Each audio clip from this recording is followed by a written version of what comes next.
À l'odeur, on se croirait presque dans une forge. La maison de l'outil a mis en place 4 diffuseurs olfactifs. À intervalles réguliers, ils diffusent des parfums et des essences rappelant les métiers exposés dans les vitrines. Une autre manière de visiter en mettant ses sens en éveil.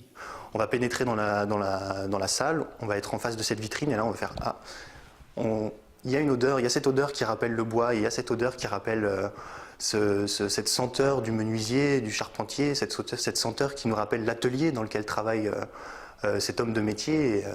C'est ce qui permet de rentrer un peu plus, de faire plus connaissance avec cet homme de métier. Le visiteur n'est pas informé de la présence de ces diffuseurs, ce qui provoque une certaine surprise. Il paraît que c'était moi qui sentais bon, j'ai dit à ma femme non, je crois que ça doit être dans l'air. Les odeurs, je les ai ressenties, mais bon, maintenant, je n'ai pas ressenti exactement lesquelles étaient, mais bon, c'était vrai qu'il y avait... Les odeurs sont bonnes, la diffusion, elle est pas mal.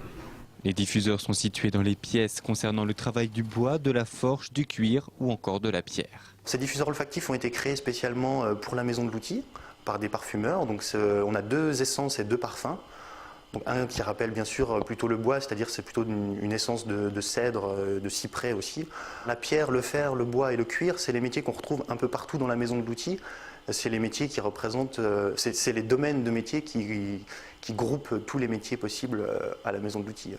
Après l'ouïe mise en place l'an passé à travers l'audioguide, c'est au tour de l'odorat d'être sollicité. Dans les cartons de la maison de l'outil, il y a des projets pour développer les autres sens.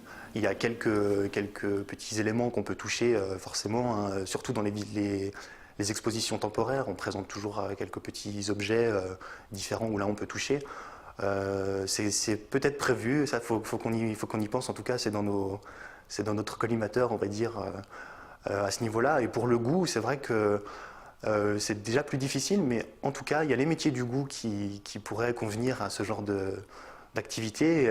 Il y a très prochainement des animations qui sont prévues sur ce thème-là. Les compagnons du devoir pâtissier viendront proposer une démonstration et une dégustation les 11 juin et 9 juillet en mélangeant les plantes aromatiques du jardin médiéval aux aliments traditionnels.